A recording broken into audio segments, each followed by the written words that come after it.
Alhamdulillahilladzi hadana li hadza wa ma kunna linahtadiya laula an hadana. Asyhadu an la ilaha illallah wa asyhadu anna Muhammadar Rasulullah.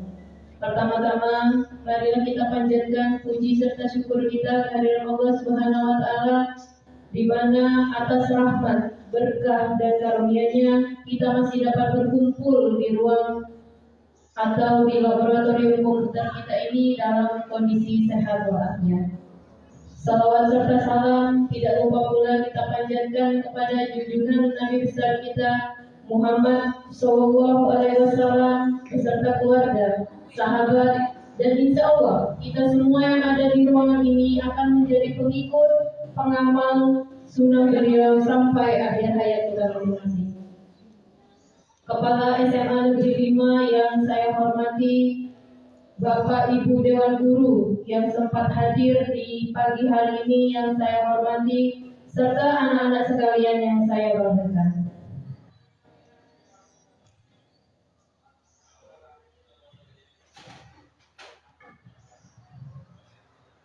Susunan acara dalam rangka penyampaian diseminasi budaya positif modul 1.4 yang akan nanti disampaikan oleh Ibu Lucy Widiani, Sarjana Pendidikan. Acara yang pertama, pembukaan. Marilah sama-sama kita buka acara ini dengan melafazkan basmalah. Bismillahirrahmanirrahim. Acara yang kedua, menyanyikan lagu wajib Indonesia Raya. Hadirin dimohon berdiri.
Hadirin dipersilakan duduk kembali.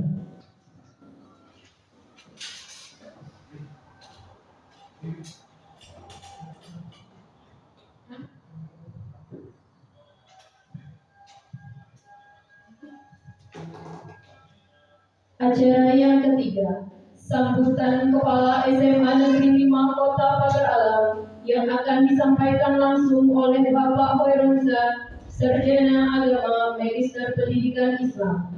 Waktu dan tempat disilakan.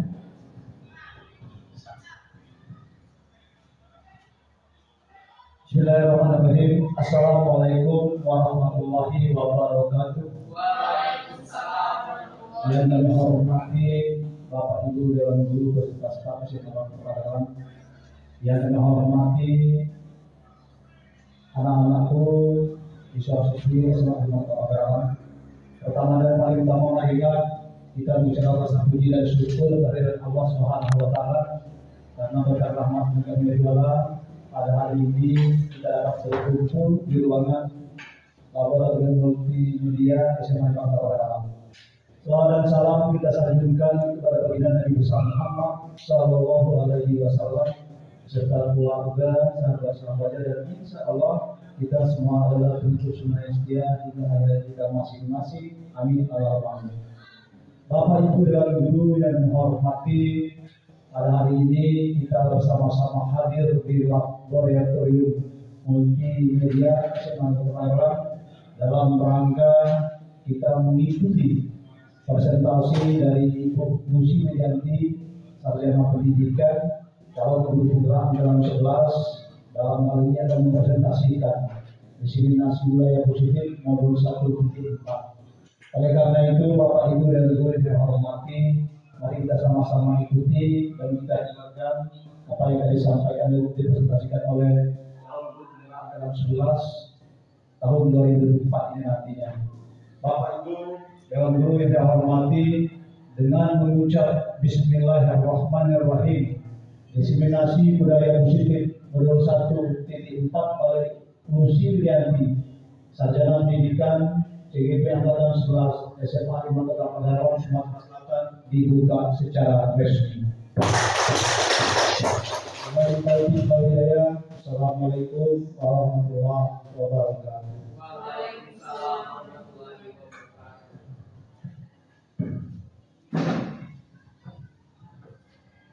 Acara yang keempat, pemaparan materi diseminasi budaya positif modul 1.4 yang akan disampaikan langsung oleh calon guru penggerak angkatan 11 atas nama Ibu Lucy Widiani, Sarjana Pendidikan. Mari sebelum kita mendengarkan bersama, kita beri tepuk tangan yang semangat untuk Ibu Lucy. Ya, kepada Ibu Lucy, waktu dan tempat kami persilakan.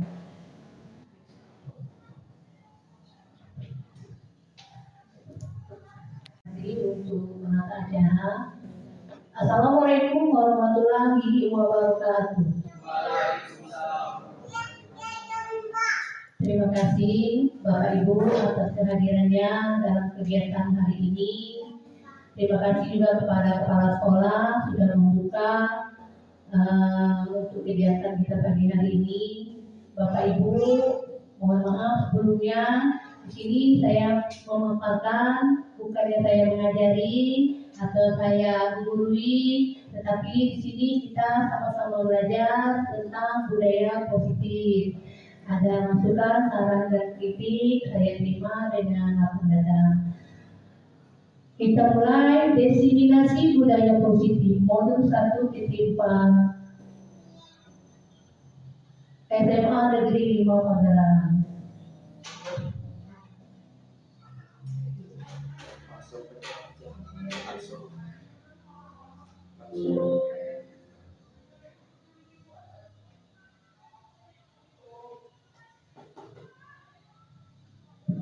Ya, sebelum kita memulainya, kita pantun dulu Bapak Ibu ya.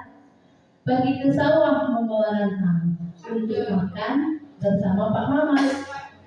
Saya ucapkan selamat datang untuk para hadirin yang terhormat. Boleh satu lagi? Jalan-jalan ke Mangga 2, tidak lupa membeli pasta. Selamat datang rekan-rekan semua. Mari kita mulai presentasi dengan bahagia.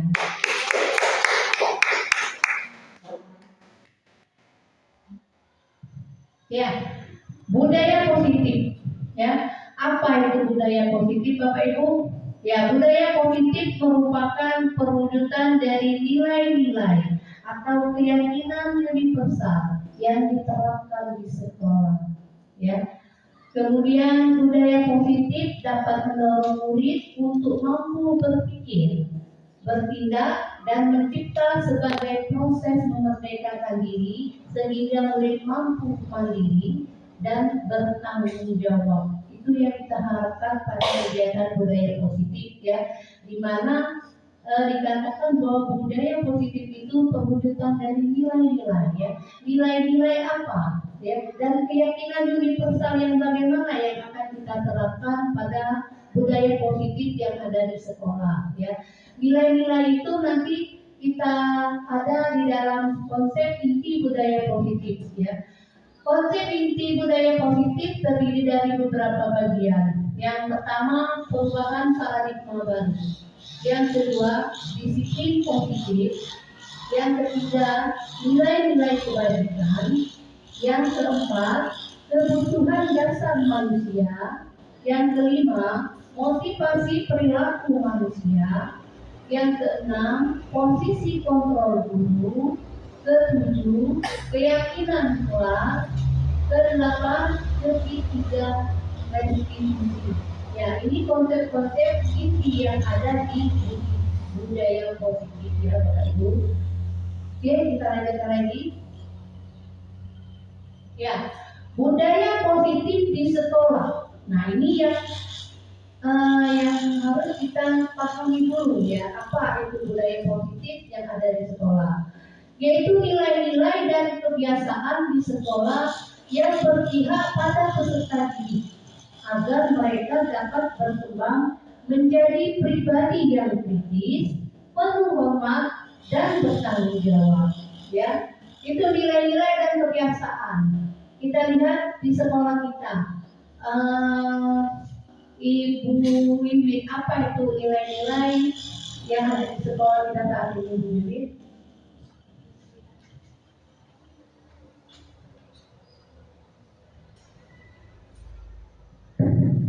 Assalamualaikum warahmatullahi wabarakatuh. Baiklah, nilai-nilai yang ada yang positif di sekolah kita, misalnya ada bergotong royong, mungkin bekerja sama dalam menyelesaikan P5 atau bersama-sama membersihkan sekolah kita, karena sekolah kita banyak sekali pepohonan, jadi harus kita bekerjasama untuk setiap hari membersihkan lingkungan sekolah. Itu saja dari saya. Wassalamualaikum warahmatullahi wabarakatuh. Bagus sekali, terima kasih untuk Bu Wiwit. Kita kasih untuk Bu Wiwit ya. Kita kasih W, kita kasih O, kita kasih W. Wow, keren untuk Bu Wiwit. Terima kasih Bu Wiwit.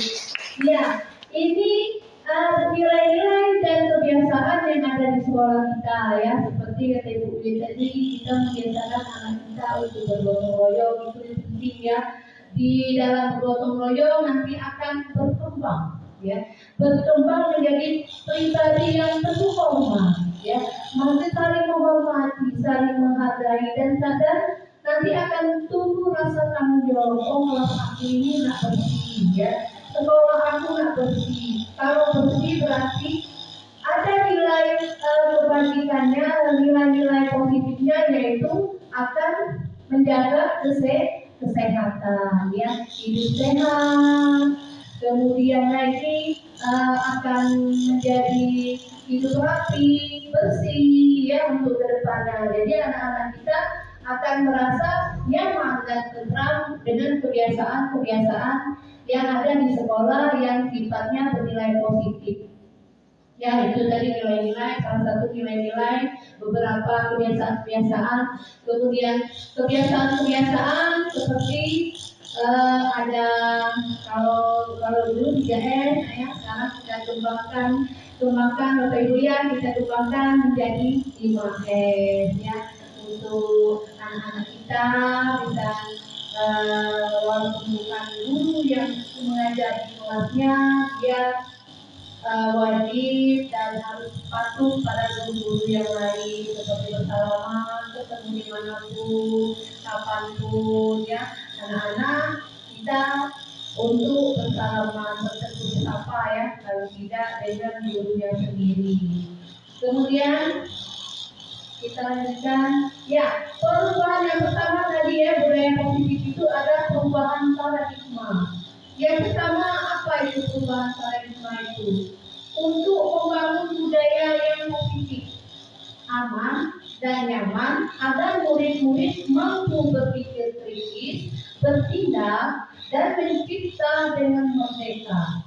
mandiri dan bertanggung jawab. Ya, ini untuk membangun budaya positif tadi Bapak Ibu. Ya, dengan dia bisa bergotong royong, bekerja sama, berkolaborasi bersama teman-temannya, maka akan timbul berpikir kritis dan bertindak mencipta dengan merdeka, ya seperti itu. Nah sekarang kalau kita lihat kondisi zaman sekarang, apa itu tercipta dengan merdeka? Coba kita lihat dulu. Ini fasilitator PP Pak ya, PP pengajar praktik angkatan ke-10 untuk Pak Yanti luar biasa. Silakan Pak, apa itu mencipta dengan merdeka?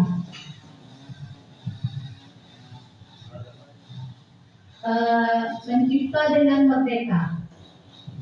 Oh ya, mencipta dengan merdeka. Jadi maksudnya di sini Bapak Ibu semua, apa yang sudah disampaikan oleh Ibu Lucy Widiani sebagai calon guru penggerak angkatan 11 sudah sangat tepat sekali, di mana kita harus memang mencipta secara merdeka. Dalam arti kita melakukan hal-hal tersebut tanpa paksaan, memang ada yang namanya motivasi intrinsik.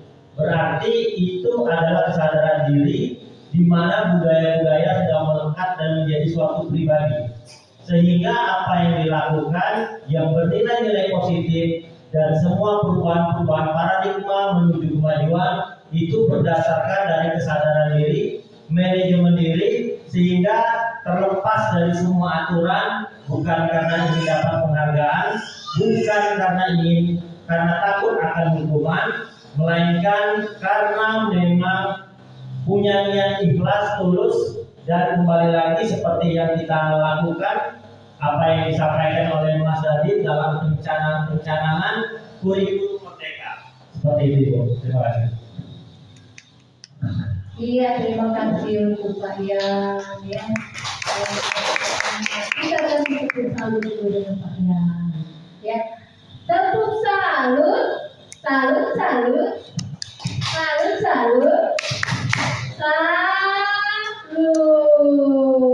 Terima kasih untuk Pak Yan, TB, bagaimana Pak Yan nanti melanjut ke fasilitator Pak Yan? Hebat, ini orang-orang hebat di dekat saya ini ya Bapak Ibu, Bapak Guru yang hebat ya. Ya tadi mencipta dengan merdeka ya, dipersilakan yang memilih ya, memerdekakan dirinya sendiri, tetapi tetap pada kontrol Bapak dan Ibu guru ya. Dia merdeka, dia bebas melakukan ya, bervariasi, dia bebas berkreativitas ya, seperti apa yang menjadi tujuan dari program pendidikan, apa yang menjadi profil Pancasila. Yang kedua yaitu disiplin dikaitkan dengan kontrol. Yang tadi walaupun dia memerdekakan diri, tapi tetap dikaitkan dengan kontrol. Dan dalam hal ini kontrol guru dalam menghadapi murid. Itu paradigma dari perubahan yang menjadi paradigma dalam budaya positif. Ya, ini ada contoh ini ya, contoh ada cerita ilustrasi ya. Ilustrasi Anda dan teman Anda akan melakukan kegiatan. Cobalah bukan Anda adalah A, tugas Anda adalah mengumpulkan salah satu tangan Anda ya. Coba Anda bayangkan bahwa Anda menyimpan sesuatu yang berharga. Dan dalam kepalan tangan Anda perlu menjaga benda tersebut sekuat tenaga.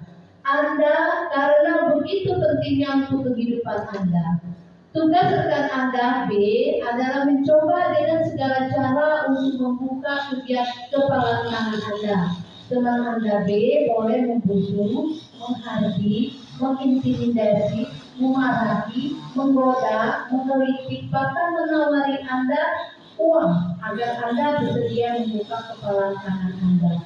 Coba lakukan ya. Itu ada ilustrasi kegiatan ya, di mana ada A dan B itu berusaha untuk membuka kepala walaupun dikasih uang, bagaimana dia mempertahankan apa yang menjadi hak dia sendiri. Nah ini ada kira-kiraan mengapa ya? Apakah Anda atau B membuka kepala tangan Anda? Mengapa alasan Anda dan B membuka kepala tangan Anda? Kemudian yang kedua, apakah Anda dan B menutup kepala tangan Anda? Mengapa? Apa alasan Anda? Kemudian yang ketiga, dalam kegiatan ini kemudian siapa yang kendali kontrol ya?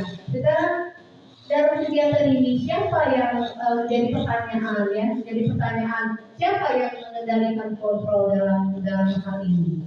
Ya, kita coba dulu Pak Prasetyo. Ini Pak Prasetyo ini guru penggerak angkatan ke-9. Ya, Pak Pras, siapa yang menjadi memegang kendali kontrol dalam kegiatan ini, Pak Pras? Kalau saya lihat di sana, di situasi sana, yang memegang kontrol adalah yang A, karena A merupakan satu tangan. Di sana kita bayangkan bahwa ada yang memegang sesuatu barang yang berharga dan B dari membulunya. Tadi ingin dibuka atau ditutup itu tergantung dari pendirian dari si A tadi. Alasannya karena kontrol diri itu ada di diri kita sendiri. Misal di sekolah untuk siswa biasanya ingin maju atau tidaknya itu tergantung dari siswa tersebut. Jadi kontrol dirinya ada di siswa. Misal ada jam kosong, kalau memang siswa yang ingin belajar dia tetap dalam kelas, tapi kalau tidak ada kontrol diri, dia akan keluar kelas. Terima kasih. Terima kasih. Ya, benar sekali itu Pak Pras ya. Jadi yang memegang kontrol itu ada pada diri kita sendiri ya. Ini ilustrasi ini mempertahankan ya apa yang menjadi kontrolnya. Betul sekali Pak Pras. Jika anak ingin berhasil dan sukses itu tergantung pada dirinya. Ada dan tidak ada guru di dalam kelas karena tidak semua kita ini tidak ada halangan sebagai manusia biasa, kita ada halangannya ya. Dan itu memungkinkan kita untuk tidak hadir di sekolah ya. Mungkin ada hal-hal yang urusan keluarga ya. Dan itu yang menjadi memacu anak untuk kemandirian anak ya. Di mana posisi kontrol mereka, apakah mereka mau berhasil walaupun ada dan tidak guru, mereka tetap belajar di kelas. Terima kasih Pak Pras. Ya, kita lanjutkan. Nah, ini dia tujuan pendidikan menurut Ki Hajar Dewantara. Menuntut segala kekuatan kodrat yang ada pada anak-anak agar mereka sebagai manusia dan anggota masyarakat dapat mencapai keselamatan dan kebahagiaan yang setinggi-tingginya. Oleh sebab itu, pendidik hanya dapat menuntut tumbuh atau hidupnya kekuatan kodrat yang ada pada anak agar dapat memperbaiki lakunya, bukan dasarnya. Hidup dan tumbuhnya kekuatan kodrat anak. Ya, ini sesuai dengan apa yang menjadi ilustrasi kita tadi ya, bahwa guru itu hanya menuntun, membimbing ya, apa yang menjadi keinginan, apa yang ada di kekuatan yang menjadi kekuatan anak itu ya akan muncul dengan bimbingan dan tuntunan guru tersebut. Ya, ini sesuai dengan apa yang menjadi pemikiran tujuan pendidikan menurut Bapak kita Ki Hajar Dewantara. Ya. Nah, kita sendiri yang memegang kontrol ya atas kepalan tangan kita. Apakah kita membuka atau menutup kepalan tangan kita itu tergantung pada diri kita masing-masing sesuai dengan kebutuhan asal kita saat itu ya. Ya, kita sampai di sini kira-kira bisa untuk dipahami Bapak Ibu. Ya, kontrol itu ada pada diri kita. Breaking dulu Bapak Ibu ya.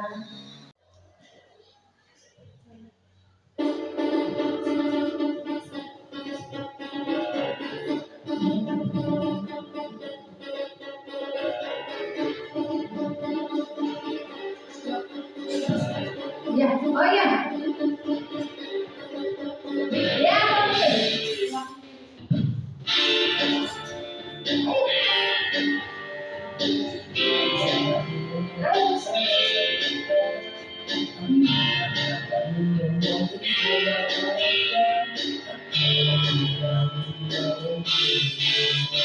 kuncinya soalnya.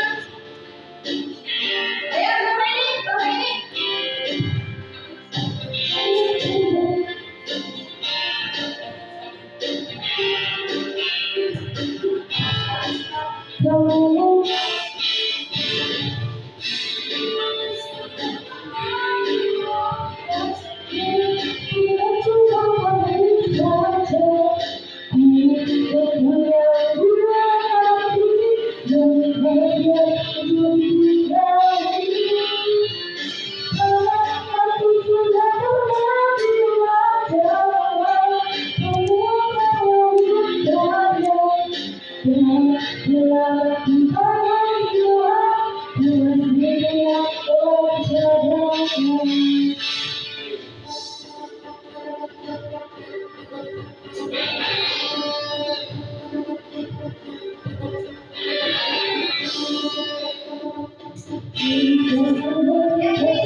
Mempunyai dua hati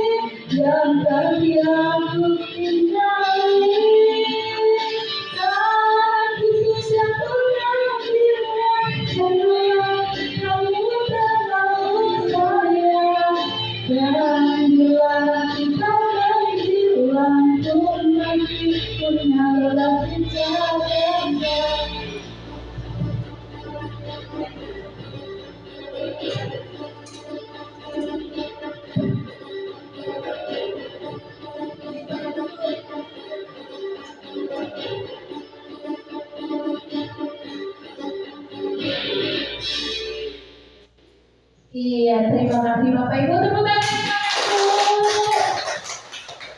Iya, terima kasih Bapak Ibu. Kali menyanyinya Bapak Ibu ya, pagi-pagi sudah disuruh menyanyi ya. Menyumbangkan lagu suara emasnya Bapak Ibu. Ya, kita lanjutkan lagi. Ya, ini teori kontrol. Bisa kita lanjutkan Bapak Ibu. Sudah berkesannya bisa tadi ya. Ya, teori kontrol menurut William Gordon. Ya, yang pertama ilustrasi guru mengontrol murid. Yang kedua, ilustrasi bahwa semua pengarahan positif, efektif dan bermanfaat. Yang ketiga, ilustrasi bahwa kritik dan membuat orang merasa bersalah dapat menguatkan karakter. Kemudian ilustrasi bahwa orang dewasa memiliki hak untuk memaksa ya. Ini teori kontrol menurut William Gordon.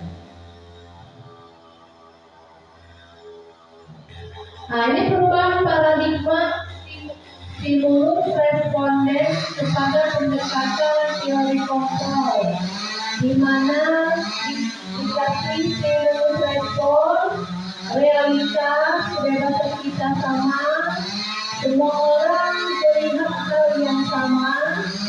Kita mencoba mengubah orang agar berpandangan sama dengan kita. Perilaku buruk dilihat sebagai suatu kesalahan. Orang lain bisa mengontrol saya bisa mengontrol orang lain. Pemaksaan ada pada saat bujukan gagal, model berpikir teman atau kalah. Nah, ini stimulus responnya. Bagaimana teori kontrolnya? Teori kontrolnya kalau kita diberikan pada realita atau kebutuhan kita sama, maka teori kontrolnya realitas kebutuhan kita berbeda. Yaitu teori kontrolnya bahwa respon kita mempunyai kebutuhan kita yang sama, tetapi realitanya berbeda. Setiap orang itu berbeda akan kebutuhan ya. Seperti kalau pada saat anak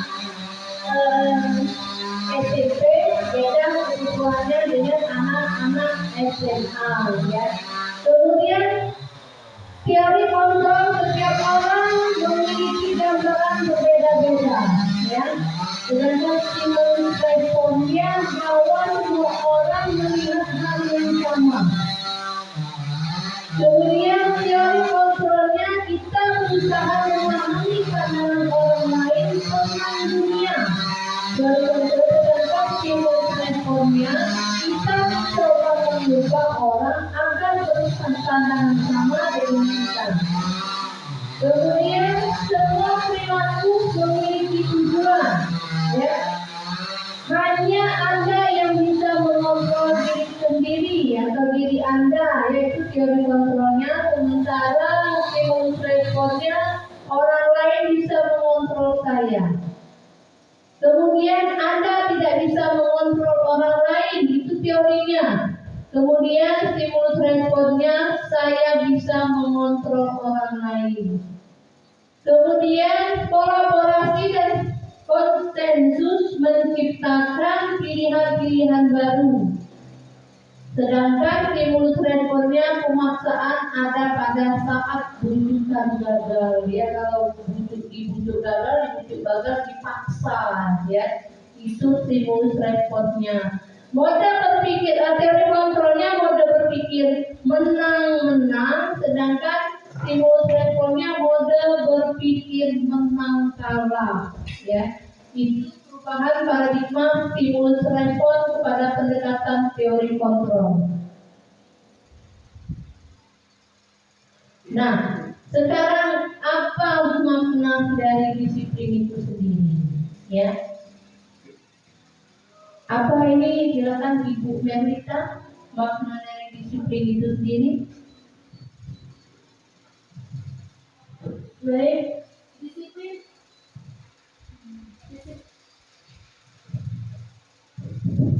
Disiplin misalnya Seperti tepat waktu atau sesuatu yang dilaksanakan secara apa ya, seperti tidak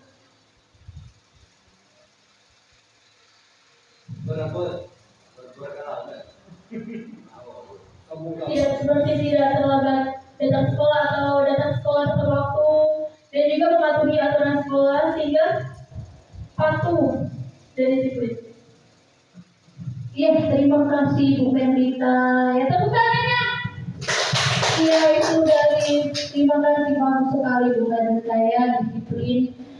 Kita ini kalau berkaitan disiplin pasti kembali ke waktu ya. Bagaimana kita mengatur waktu itu sendiri ya, sehingga akan menciptakan disiplin pada diri kita sendiri ya, terutama kemudian pada orang lain. Yang kita lanjutkan. Nah, itu makna dari disiplin. Yang pertama berasal dari bahasa Latin disiplina, yang artinya belajar. Kemudian makna asal dari kata ini berkonotasi dengan disiplin diri dari murid-murid Sokrates dan Plato. Kemudian disiplin diri membuat orang menggali potensinya menuju sebuah tujuan apa yang dia hargai. Kemudian budaya positif kita, makna disiplin ini telah berubah menjadi sesuatu yang dilakukan seseorang pada orang lain untuk mendapatkan kepatuhan.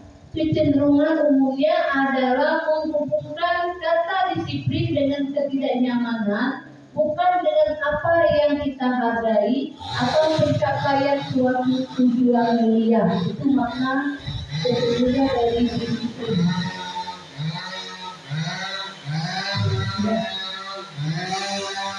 Nah, ini ada nilai-nilai ya. Nilai-nilai yang kita hargai dari disiplin itu sendiri, yaitu nilai-nilai kebijakan atau sifat-sifat positif manusia yang merupakan tujuan mulia yang ingin dicapai setiap individu. Nilai-nilai kebajikan yang ingin dicapai setiap anak Indonesia itu kita kenal dengan profil pelajar Pancasila. Ada lagunya ini ya, kalau tidak salah ya. Ya, yang pertama beriman dan bertakwa pada Tuhan Yang Maha Esa dan berakhlak mulia. Kedua mandiri. Ketiga bernalar kritis. Keempat berbhinneka global. Kelima bergotong royong, dan keenam kreatif. Kita bisa menyanyikan lagunya Bapak Ibu? Iya, silakan menyanyikan lagu profil Pancasila. Kita mulai.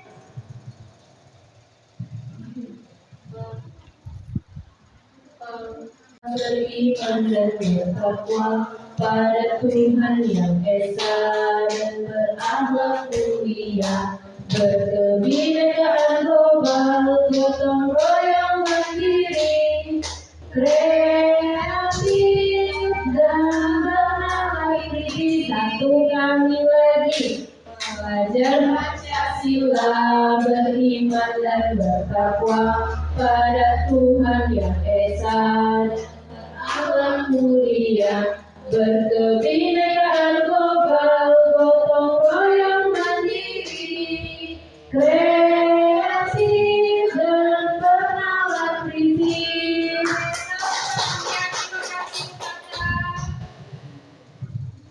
Terima kasih Bu Tata, lagunya ya Bapak Ibu, itu lagu yang lagu profil Pancasila. Apa semua ya Bapak Ibu ya?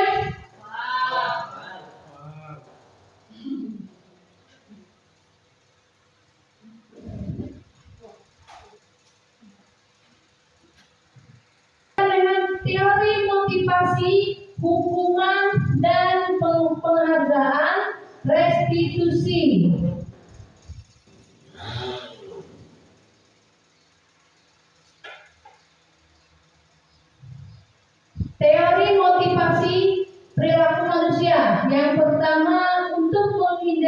ketidaknyamanan hukuman, apa yang akan terjadi apabila saya tidak melakukannya. Kemudian yang kedua, untuk mendapatkan imbalan dari orang, apa yang akan saya dapatkan apabila saya melakukannya. Yang ketiga, untuk menghargai diri sendiri. Saya akan menjadi orang seperti apa kalau saya melakukannya. Itu teori motivasi ya. Teori motivasi perilaku manusia.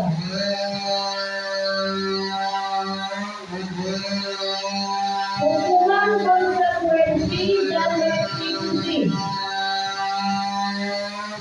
Hukuman dalam pendidikan adalah tindakan yang diambil oleh guru atau pihak sekolah sebagai respon terhadap perilaku siswa yang melanggar aturan atau norma yang telah ditetapkan. Sedangkan konsekuensi adalah hasil atau akibat alami dari perilaku siswa yang dapat terjadi tanpa campur tangan guru. Kemudian restitusi dalam pendidikan adalah upaya untuk memperbaiki kerusakan atau kerugian yang telah disebabkan oleh perilaku siswa. Nah ini kaitannya ketiga hal tadi ya, hukuman, konsekuensi, dan restitusi ya. Kita lihat ada identitas gagal itu di hukuman, kemudian identitas suksesnya ada di disiplin, konsekuensi, dan restitusi ya. Sesuatu kita hukuman, sesuatu yang menyakitkan harus terjadi. Konsekuensinya sesuatu harus terjadi, sedangkan restitusinya, restitusi merupakan pilihan. Kemudian hukuman, tidak nyaman untuk murid untuk jangka waktu panjang. Konsekuensinya tidak nyaman untuk murid untuk jangka waktu pendek. Sedangkan restitusinya menguatkan untuk murid dalam jangka waktu panjang. Hukuman, korban mendapatkan keadilan. Konsekuensinya korban bisa diabaikan. Restitusinya korban mendapatkan ganti. Hukuman, murid anak akan disakiti. Konsekuensinya murid dibuat tidak nyaman. Kemudian restitusinya murid mendapatkan penguatan. Hukuman, perilaku pasif agresif meningkat. Konsekuensinya penguatan hanya bertahan dalam jangka waktu pendek. Restitusinya masalah terpecahkan. Hukuman, sistem tidak akan berjalan bila murid tidak takut. Itu untuk hukuman ya. Konsekuensinya memerlukan monitoring dan supervisi terus-menerus dari guru. Restitusi, murid belajar bertanggung jawab untuk perilakunya. Hukuman, berlaku hanya pada sebuah institusi, tidak berlanjut pada kehidupan nyata. Sedangkan konsekuensinya membantu penerapan mengikuti peraturan dalam masyarakat. Restitusinya fokus pada pemecahan masalah dalam jangka waktu panjang. Itu hukuman, konsekuensi, dan restitusinya ya Bapak Ibu. Ya, tindakan guru. Ya, apa yang menjadi tindakan guru dari hukuman dan konsekuensinya tadi. Tindakan guru mencatat satu kali di dalam buku kalimat, saya tidak akan terlambat lagi karena terlambat sekolah. Nah itu termasuk apa sebagai guru? Termasuk hukuman ya. Kemudian lari berkeliling lapangan berkali-kali karena terlambat di sekolah, termasuk hukuman. Kemudian murid diminta untuk push up 15 kali karena tidak menggunakan masker ke sekolah, termasuk hukuman juga. Nah ini menggantikan kertas atau tugas teman yang telah dicoret-coret. Itu termasuk konsekuensi. Kemudian membersihkan tumpahan di meja tulis karena tersenggol pada saat belajar, termasuk konsekuensi. Kemudian murid disuruh untuk mengenakan sepatu seharian di sekolah karena tidak mengenakan sepatu hitam, termasuk hukuman. Lari mengelilingi lapangan basket berkali-kali karena terlambat 10 menit untuk pelajaran pejok. Konsekuensi. Kalau misalnya lari berkeliling dua kali itu untuk mata pelajaran matematika, kira-kira itu termasuk apa? Termasuk hukuman. Karena kalau pelajaran pejok itu konsekuensinya, kalau di pelajaran pejok kalau terlambat berarti konsekuensinya memang kita itu termasuk pelajaran ya. Berlari keliling lapangan itu kalau di pelajaran pejok itu termasuk olahraga dan termasuk belajar. Beda dengan kalau di mata pelajaran matematika ya Bapak Ibu ya. Kalau di matematika lari 2 kelilingan itu hitungannya saja ya Pak ya, kalau 2 kelilingan, tapi itu terkategori dalam hukuman. Ya kita next.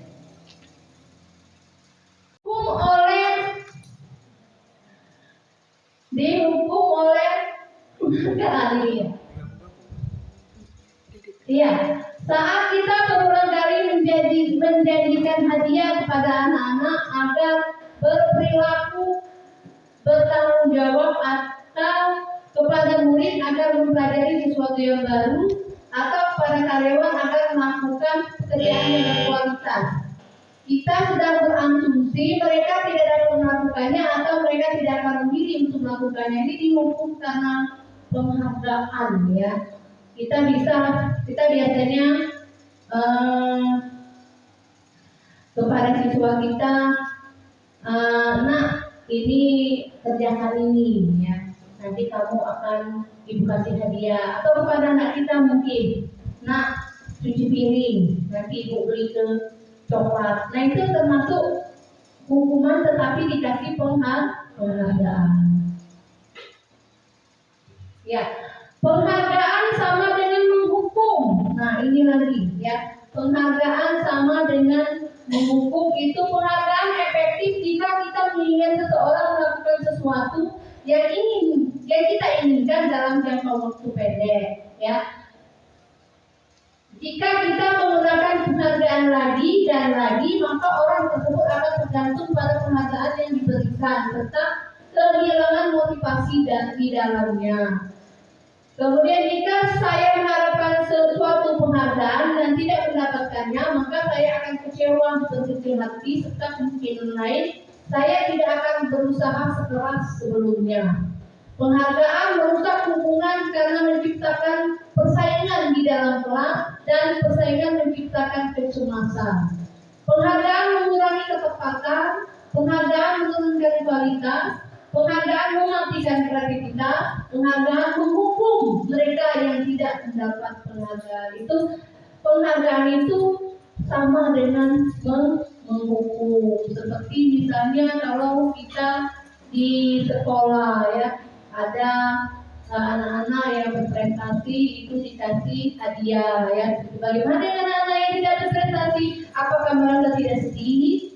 Mereka sedih ya. Sebenarnya yang juara 1 dikasih hadiah, yang juara 5 atau juara 10 diabaikan ya. Nah itu sama dengan penghargaan, sama dengan menghukum. Ya Bapak Ibu, sampai di sini paham? Iya, alhamdulillah. Sekarang kita ice breaking lagi ya. Ya, sekarang Bapak Ibu berdiri di samping meja masing-masing. Silakan Bapak Ibu berdiri di samping meja masing-masing. Karena ini masih 17 Bapak Ibu ya, jadi tetap semangat, masih semangat. Biar sedang. Semangat.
Yang dibutuhkan dasar manusia itu yang pertama cinta, kasih, kemudian kesenangan, kemudian penguasaan, dan kebebasan. Itu kebutuhan dasar manusia. Ya, ini ada ilustrasi. Ibu guru Ani kelas 5 di SD Pelita sedang bingung menghadapi ulang salah satu murid di kelasnya, Agus. Beberapa anak telah datang dan mengeluhkan Agus yang seringkali meminta bekal makan siang mereka dengan paksa. Jika Anda menghadapi situasi seperti Ibu Ani, apa yang akan Anda lakukan? Menurut Ibu Lisa, apa Bu yang kira-kira Ibu lakukan? Ya, bagaimana Bu Lisa?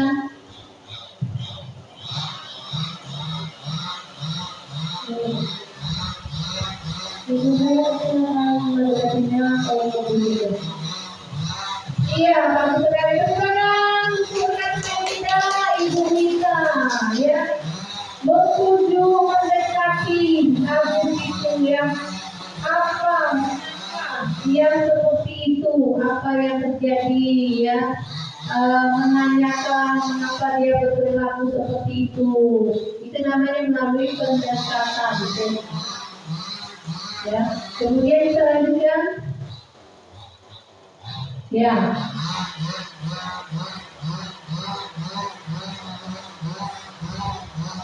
ya, 5 posisi kontrol. Yang pertama menghukum, yang kedua membuat rasa bersalah, yang ketiga teman, pemantau, dan manajer. Ini adalah 5 posisi kontrol guru, ya. Nah, 5 posisi kontrol guru ini, ya, sebagai penghukum, ya, kemudian pembuat rasa bersalah, ya, kemudian sebagai teman, sebagai pemantau, dan sebagai manajer, ya. Ini 5 posisi kontrol guru. Ya, pernyataan. Saya kecewa sekali dengan kamu. Ya, siapa yang mengatakannya? Ya, membuat orang merasa bersalah kalau kita berkata seperti itu, ya. Kemudian kamu tidak pernah benar melakukannya, ya. Berarti dia bertindak sebagai penghukum. Kemudian ayolah lakukan demi ibu atau bapak. Dia bertindak sebagai teman. Apakah kamu mau mendapatkan stiker binatang hari ini? Ya, dia memantau sebagai pemantau. Kemudian bagaimana kamu bisa menyelesaikan masalah ini? Sebagai manajer, kamu selalu yang paling terakhir, ya, itu sebagai penghukum. Jadi menggunakanlah kata-kata yang sifatnya jangan sebagai penghukum, ya, karena itu akan membuat anak-anak itu kecil hati. Ya, jadi Bapak Ibu,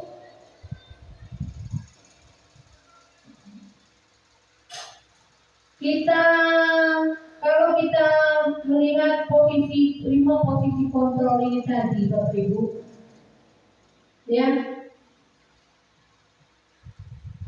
bagaimana kalau dilihat dari 5 posisi kontrol ini, mana posisi kontrol yang paling baik yang bisa kita tempatkan untuk menghadapi siswa-siswa kita, ya. Ya, Bu Wiwi bisa membantu. Assalamualaikum warahmatullahi wabarakatuh. Baik, saya akan mencoba menjawab 5 posisi kontrol ini.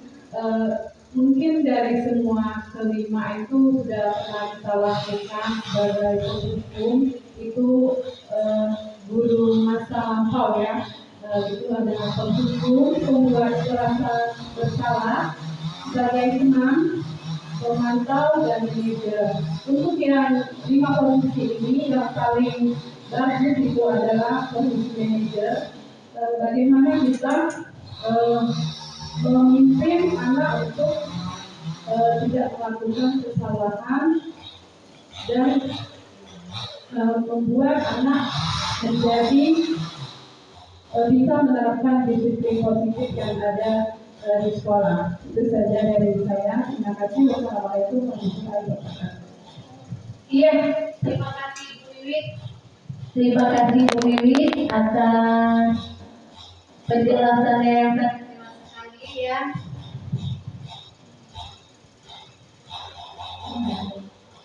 Ya, terima kasih Bu Wiwit atas penjelasannya. Ya, ini untuk posisi kontrol guru ini benar sekali. Kita menempatkan kita guru itu sebagai manajer, di mana kita bisa membimbing anak, ya, menuntun anak. Sebagai manajer kita bisa mengarahkan anak bukan menghukum atau membuat anak itu merasa bersalah sehingga dia tidak mau lagi melakukan apa yang menjadi keinginannya. Jadi akan terbatas, akan terhambat apa yang menjadi keinginan dan cita-citanya karena perkataan kita tadi sebagai penghukum. Ya, kita lanjutkan.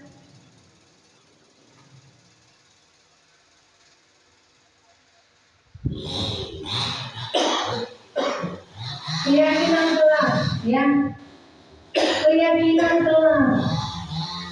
Sebelum kita ke keyakinan kelas ini, apa kalau ada keyakinan kelas, ada peraturan kelas? Apa perbedaan dari keyakinan kelas dan peraturan kelas itu sendiri, ya? Kalau peraturan kelas, ya, peraturan kelas itu dibuat oleh guru. Ya, dibuat oleh guru. Tapi kalau keyakinan kelas, ya, itu ada perbedaannya, ya, dibuat oleh guru kalau peraturan kelas. Kita buka dulu apa itu keyakinan kelas. Ya, keyakinan kelas di budaya positif itu ada pemantau kelas, keyakinan kelas akan menimbulkan lingkungan positif, ya, kemudian akan berdampak pada budaya positif.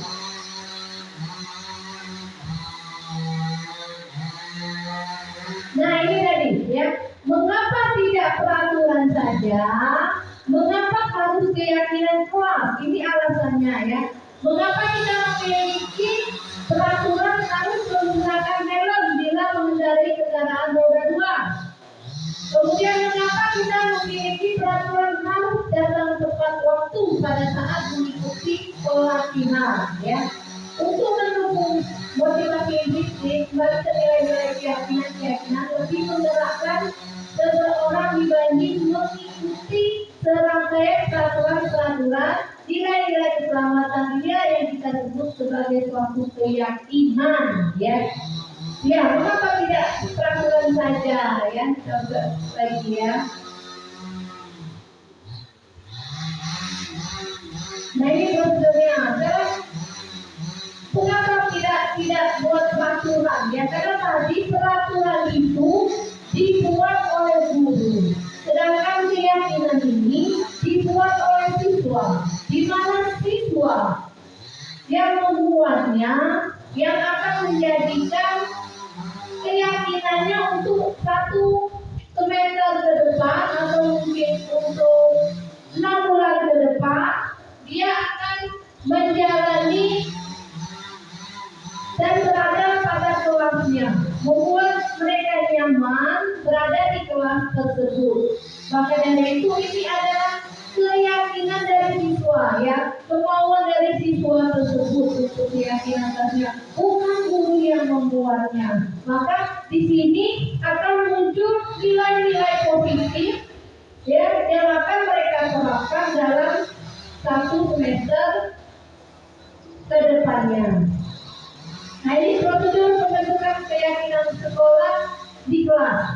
Yang pertama, mempersilakan warga sekolah untuk atau murid-murid di sekolah untuk bercurah pendapat tentang perubahan yang perlu disepakati di sekolah, ya. Kemudian mencatat semua masukan-masukan pada murid di sekolah. Kemudian menyusun keyakinan kelas sesuai dengan prosedur. Meninjau kembali daftar surat pendapat dari siswa. Tinjau ulang keyakinan dari siswa. Keyakinan siswa dibuat, kemudian keyakinan siswa saja bisa dilakukan dengan dialog kelas.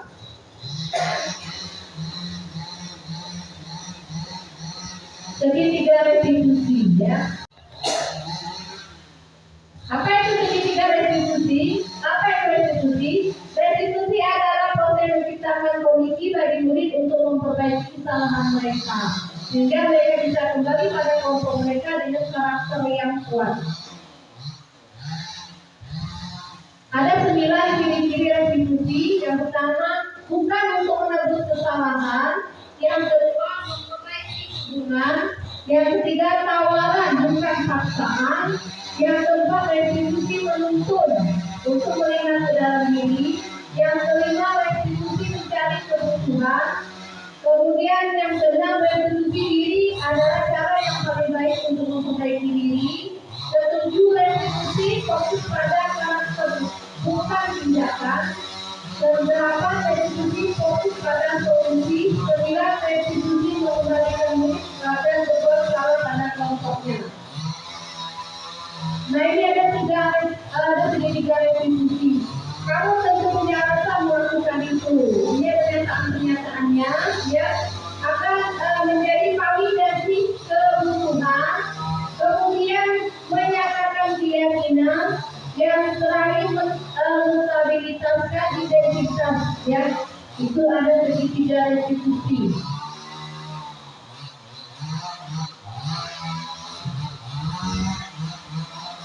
Bagaimana menstabilitaskan identitas? Itu untuk membuat murid yang merasa gagal karena berbuat salah menjadi positif terhadap dirinya sendiri, ya. Itu menstabilitaskan identitas. Kemudian validasi tindakan yang salah, membantu murid mengenali basic needs atau kebutuhan yang ingin dipenuhinya. Pada dasarnya setiap tindakan manusia tujuannya adalah memenuhi basic needs atau kebutuhan dasar. Apakah itu power, penguasaan, freedom, kebebasan, atau biologi, diterima, fun, kesehatan, atau survival, bertahan hidup. Kemudian menanyakan keyakinan. Menanyakan keyakinan ini, murid melihat kesalahannya dihubungkan dengan nilai-nilai kebajikan yang diyakininya mendasari manusia berinteraksi dengan orang lain. Sehingga apa yang kamu rasakan ketika kamu melakukan itu menjadi orang seperti apa, ya, itu menanyakan keyakinan. Atau mungkin apa yang menjadi keyakinan kelas kita, ya, itu. Langkah-langkah segitiga restitusi, ya, ya, refleksi,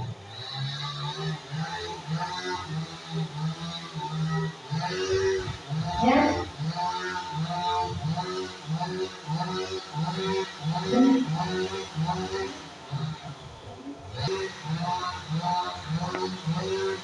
Ya, demikianlah segitiga restitusi dan budaya positifnya.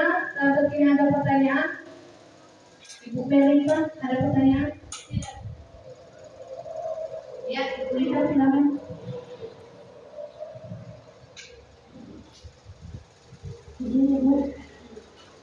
Ya, Apa tujuan segitiga restitusi?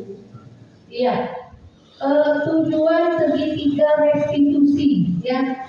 Kita kembali lagi ke segitiga restitusi.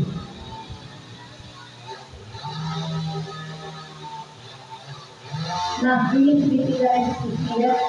Di dalam segitiga restitusi ini ada validasi kebutuhan, identitas, menanyakan keyakinan. Tujuannya yaitu untuk mencari solusi, ya. Tidak bukan menghukum siswa melakukan kesalahan itu bukan untuk dihukum, tetapi mencari solusi.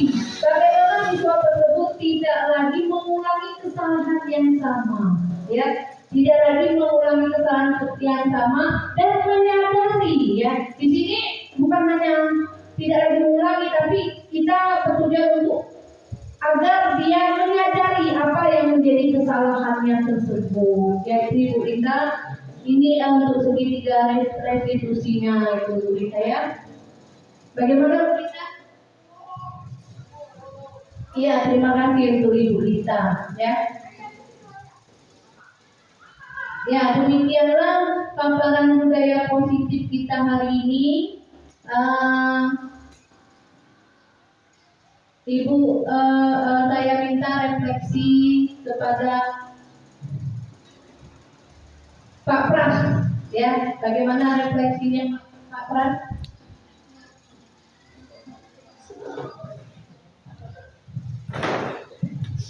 Terima kasih. Dari pembelajaran hari ini,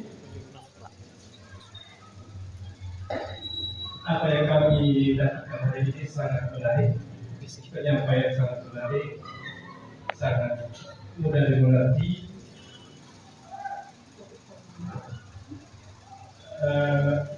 Hal baru yang kami dapatkan di sini adalah tentang yang namanya, yang pertama tadi adalah hukuman dengan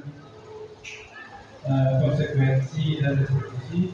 Selama ini kami banyak melakukan hukuman tanpa melakukan restitusi. Perasaan saya sangat senang untuk kemudian untuk Ibu Lucy semoga lebih semangat lagi, dan sini yang empat saya menjadi guru seperti apa untuk ke sini. Insyaallah apa yang telah dilakukan sini akan kami terapkan. Salah satunya adalah melakukan segitiga restitusi tadi. Terima kasih. Wassalamualaikum warahmatullahi wabarakatuh. Terima kasih Pak Pras. Tepuk tangan untuk Pak Pras. Pak Pras atas refleksinya hari ini. Ya, sebelum saya tutup Bapak Ibu, boleh saya pantun dulu. Ya, siang hari makan wajib, makan bareng sama Ibu Asih. Cukup sekian acara hari ini, saya ucapkan banyak terima kasih. Saya akhiri. Wassalamualaikum warahmatullahi wabarakatuh. Kembali ke penata acara. Ya, terima kasih. Sebelumnya kita beri tepuk tangan lagi untuk Ibu Lucy yang sudah memaparkan materinya dengan semangat. Ya. Terima kasih. Sebelum saya tutup terlebih dahulu, itulah tadi Bapak Ibu sudah kita dengarkan secara bersama-sama pemaparan materi tentang diseminasi budaya positif oleh Ibu Lucy Widiani. Semoga beliau dalam mengikuti kegiatan CGP ini lancar dan sukses ke depannya. Dan untuk Bapak Ibu semua, mari kita mengikuti atau mendaftar CGP Angkatan 12 ya, supaya untuk lebih memajukan lagi SMA Negeri 5 yang kita cintai ini.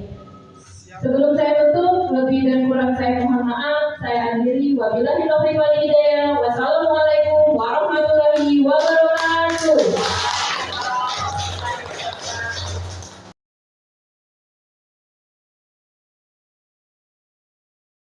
Assalamualaikum warahmatullahi wabarakatuh.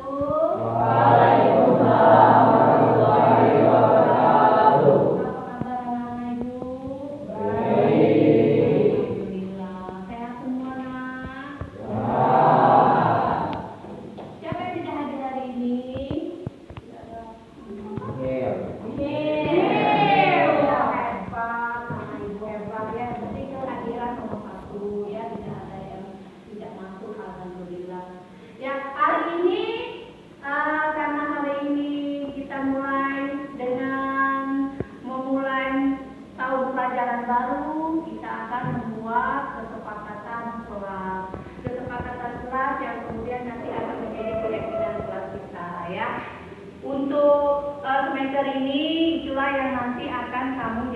keyakinan sesuai dengan apa yang sudah kita sepakati ya. Bukan lagi dari ibu yang membuat peraturan, tapi kamu yang sudah membuat apa yang menjadi keinginan kamu untuk kelas kita di 1 semester ke depan. Paham? Paham. Kita mulai nak ya?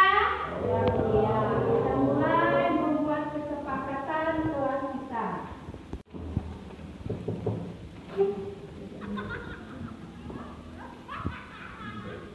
Silakan kamu tulis apa yang mau yang akan menjadi di signal kita. Silakan ayah kamu tulis.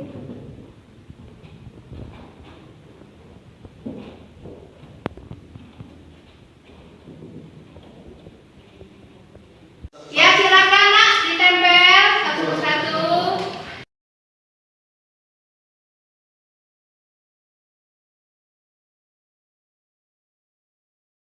Inilah yang akan menjadi kesepakatan kelas kalian. Nah, sekarang kita akan membuat menjadi keyakinan, menjadi kalimat-kalimat positif.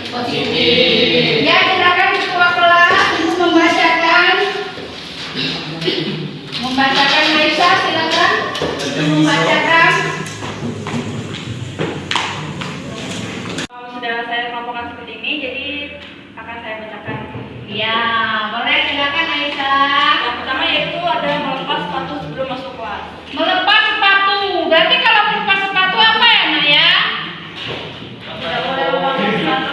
Iya, kelas kita tidak boleh kotor. Berarti menjaga kebersihan. Iya. Kebersihan. Keyakinan. Kelas. Yang pertama, kebersihan. Yang berikutnya Aisyah. Yaitu tidak saling ribut di kelas pada saat jam kosong. Kalau tidak saling ribut, berarti kita saling menghargai.